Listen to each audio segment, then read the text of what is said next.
Hello friends, exam oriented YouTube channel पर आपका स्वागत है। फ्रेंड्स, हम एमपीजी के एमसीक्यू सीरीज़ कर रहे हैं। उसमें हमारा यह 8th पार्ट है। पिछले 7 पार्ट हमने अपलोड कर दिए हैं। यदि आपने उन्हें नहीं देखा है तो चैनल पर विजिट करके उन्हें देख सकते हैं। तो चलिए फ्रेंड्स शुरू करते हैं। फ्रेंड्स, शुरू करने से पहले यदि आपको वीडियो पसंद आए तो वीडियो को लाइक कीजिए तथा चैनल को सब्सक्राइब कर लीजिए। तो चलिए आगे चलते हैं फर्स्ट क्वेश्चन की तरफ। मध्य प्रदेश में पंचवन योजना कब शुरू की गई थी? तो ऑप्शन है 1976-77, 1986-87, 1996-97, 2006, 7। तो फ्रेंड्स, ऑप्शन नंबर ए सही हो जाएगा 1976-77। तो चलिए आगे चलते हैं। मध्य प्रदेश में पंचवन योजना 1976-77 में प्रारंभ की गई थी तथा इसका उद्देश्य वनारोपण से है। तो चलिए आगे चलते हैं। देश के लकड़ी उत्पादन में मध्य प्रदेश का लगभग कितना हिस्सा है? ऑप्शन है 14%, 18%, 20%, 24%। तो फ्रेंड, ऑप्शन नंबर सी सही हो जाएगा 20%। देश में मध्य प्रदेश का लकड़ी उत्पादन में 20% का हिस्सा है फ्रेंड्स। तो चलिए आगे चलते हैं। मध्य प्रदेश में लकड़ी उत्पादन में लगभग 20% का योगदान है। चलिए आगे चलते हैं। भारत में सबसे पुराना जंगल कहाँ पर है? कान्हा राष्ट्रीय उद्यान, बांधवगढ़ राष्ट्रीय उद्यान, बोरी वन्यजीव अभ्यारण्य, रालामंडल अभ्यारण्य। तो फ्रेंड, ऑप्शन नंबर सी सही हो जाएगा बोरी वन्यजीव अभ्यारण्य। बोरी वन्यजीव अभ्यारण्य में भारत में सबसे पुराना जंगल है। तो चलिए आगे चलते हैं। भारत में सबसे पुराना जंगल बोरी वन्यजीव अभ्यारण्य में है तथा बोरी वन्यजीव अभ्यारण्य मध्य प्रदेश के होशंगाबाद जिले के अंतर्गत आता है। बोरी वन्यजीव अभ्यारण्य 1978 में स्थापित किया गया था। तो चलिए आगे चलते हैं। बांस का प्रयोग इनमें से किस कार्य के लिए किया जाता है? तो ऑप्शन है रेलवे स्लीपर, बीड़ी निर्माण, कत्था निर्माण, भवन निर्माण। तो फ्रेंड, ऑप्शन नंबर डी से हो जाएगा भवन निर्माण। बांस का उपयोग भवन निर्माण में किया जाता है तथा फ्रेंड जो बीड़ी निर्माण के लिए फ्रेंड तेंदुपत्ता का उपयोग किया जाता है तथा कत्था निर्माण में खेर का उपयोग किया जाता है। तो चलिए आगे चलते हैं। बांस उत्पादन में मध्य प्रदेश का देश में दूसरा स्थान है फ्रेंड्स तथा बांस उपयोग से भवन निर्माण, कागज बनाने में बांस का उपयोग तथा लुगदी बनाने में बांस का उपयोग किया जाता है। तो चलिए आगे चलते हैं। मध्य प्रदेश में वन क्षेत्रफल लगभग 27% है फ्रेंड्स। मध्य प्रदेश में वन क्षेत्रफल लगभग 27% है, जिनमें राष्ट्रीय उद्यान तथा अभ्यारण्य के अंतर्गत कितना आता है? 9%, 10%, 11%, 14%। तो फ्रेंड, ऑप्शन नंबर सी सही हो जाएगा 11%। फ्रेंड, मध्य प्रदेश में राष्ट्रीय उद्यान तथा अभ्यारण्य में 10.99% आता है, मतलब लगभग 11% भाग अभ्यारण्य तथा राष्ट्रीय उद्यान के अंतर्गत आता है। तो चलिए आगे चलते हैं। मध्य प्रदेश में वन क्षेत्रफल लगभग 77,482 किलोमीटर है तथा मध्य प्रदेश में देश का में वन क्षेत्रफल प्रथम स्थान पर आता है। चलिए आगे चलते हैं। मध्य प्रदेश में जैव विविधता विभाग का गठन किस वर्ष किया गया था? ऑप्शन है 2001, 2002, 2003, 2004। तो फिर ऑप्शन नंबर ए सही हो जाएगा 2001। 2001 में मध्य प्रदेश में जैव विविधता विभाग का गठन किया गया था। तो चलिए आगे चलते हैं।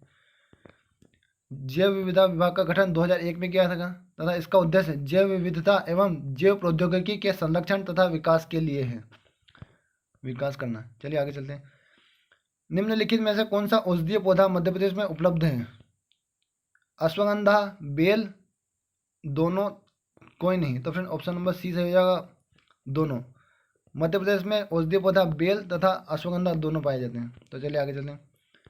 मध्य प्रदेश में अश्वगंधा, बेल तथा अश्वगंधा दोनों औषधीय पौधे पाए जाते हैं। मध्य प्रदेश में उत्तर पूर्वी भाग में अश्वगंधा की खेती की जाती है फ्रेंड।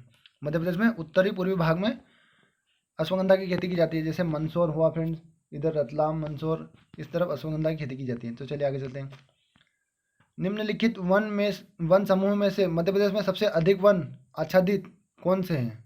तो ऑप्शन है उष्णकटिबंधीय शुष्क पर्णपाती वन, उष्णकटिबंधीय नम पर्णपाती वन, उष्णकटिबंधीय कटिल्य वन, इनमें से कोई नहीं। ऑप्शन नंबर ए से हो जाएगा उष्णकटिबंधीय शुष्क पर्णपाती वन। उष्णकटिबंधीय शुष्क पर्णपाती वन मध्य प्रदेश में सर्वाधिक पाए जाते हैं फ्रेंड। तो आइए आगे चलते हैं। उष्णकटिबंधीय शुष्क पर्णपाती वन मध्य प्रदेश में 88.65% है तथा उष्णकटिबंधीय नम पर्णपाती 8.97 तथा उष्णकटिबंधीय कटिल्य वन 0.26% है फ्रेंड। आगे चलते हैं। मध्य प्रदेश में वन पहरेदार के ट्रेनिंग स्कूल कहाँ पर है? तो ऑप्शन से सागर, राजगढ़, विदिशा, बैतूल। तो फिर ऑप्शन नंबर सी से डी से हो जाएगा बैतूल। बैतूल तथा रीवा में वन पहरेदारों के लिए ट्रेनिंग स्कूल से है। तो चलिए आगे चलते हैं। मध्य प्रदेश में वन पहरेदारों के लिए बैतूल तथा रीवा में ट्रेनिंग स्कूल है। चलिए आगे चलते हैं। मध्य प्रदेश में संरक्षित वनों का क्षेत्रफल कितना है? 65%, 33%, 2%, 10%। तो फ्रेंड ऑप्शन नंबर बी से हो जाएगा 33%। 33% वनों का संरक्षित वन पाए मध्य प्रदेश में संरक्षित वन पाए जाते हैं। तो चलिए आगे चलते हैं। मध्य प्रदेश में आरक्षित वन 65% पाए जाते हैं तथा संरक्षित वन 33% पाए जाते हैं। मध्य प्रदेश में अवर्गीकृत वन फ्रेंड 2% पाए जाते हैं। तो चलिए आगे चलते हैं। मध्य प्रदेश राज्य लघु वनोपज सहकारी संघ का गठन कब किया गया था? तो ऑप्शन है 1980, 1982, 1984, 1990। तो ऑप्शन नंबर सी से हो जाएगा 1984। 1984 में मध्य प्रदेश राज्य लघु वनोपज सहकारी संघ का गठन किया गया था। तो चलिए आगे चलते हैं। फ्रेंड्स, इसका उद्देश्य वनोपज के संग्रहण तथा व्यापार के से वनवासियों को लाभ प्रदान करना है। फ्रेंड आगे चलते हैं। मधई जंगल मध्य प्रदेश के निम्नलिखित जीव मंडलों में से किसका हिस्सा है? पन्ना राष्ट्रीय उद्यान, सतपुड़ा राष्ट्रीय उद्यान, कान्हा राष्ट्रीय उद्यान, पंचमढ़ी राष्ट्रीय उद्यान। तो फ्रेंड्स ऑप्शन नंबर बी से हो जाएगा सतपुड़ा राष्ट्रीय उद्यान। मधई जंगल सतपुड़ा राष्ट्रीय उद्यान के अंतर्गत आते हैं।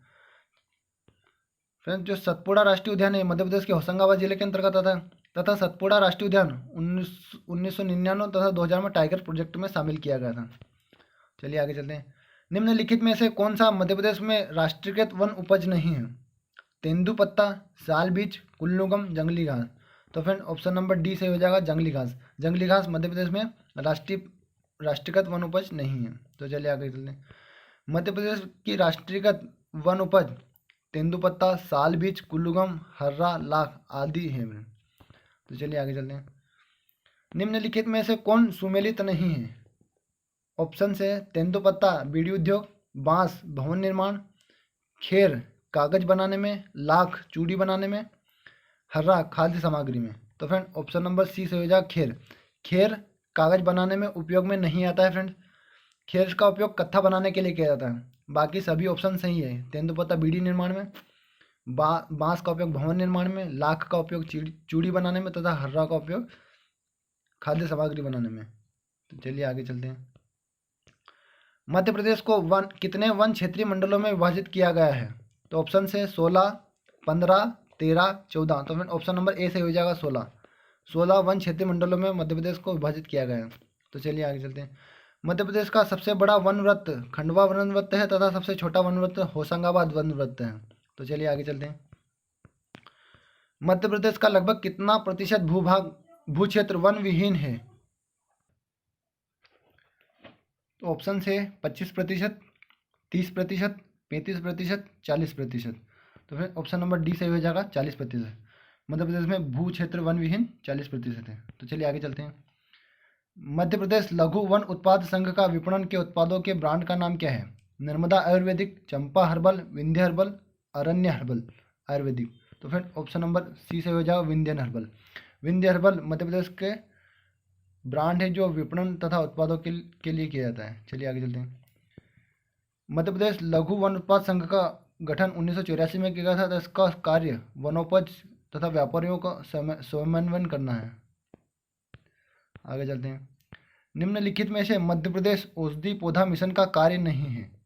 तो ऑप्शन है औषधीय पौधों की खेती के लिए अनुदान देना, औषधीय पौधों के उत्पादन की बिक्री और ब्रांडिंग, औषधीय पौधों की नर्सरी तैयार करना, औषधीय पौधों की खेती के लिए कार्यशाला का आयोजन करना। तो फ्रेंड ऑप्शन नंबर बी सही हो जाएगा।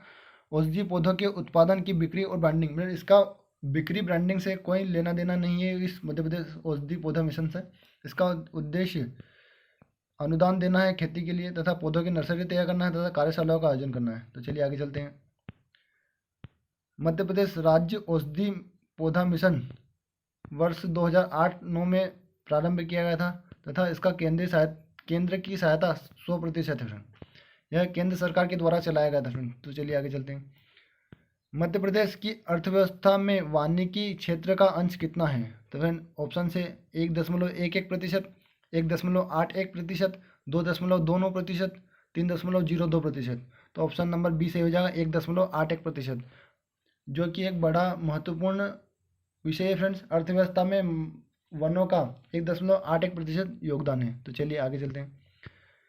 मध्य प्रदेश में कुल वनों के कितने प्रतिशत भाग पर सागौन के वृक्ष पाए जाते हैं? फ्रेंड्स, यह क्वेश्चन मध्य प्रदेश पीएससी के द्वारा पूछा गया है इस 2020 में। तो फ्रेंड इसको हमने इस सीरीज में ऐड किया है। लगभग 15%, लगभग 25%, लगभग 20%, लगभग 30%। तो फ्रेंड ऑप्शन नंबर डी सही हो जाएगा, लगभग 20%।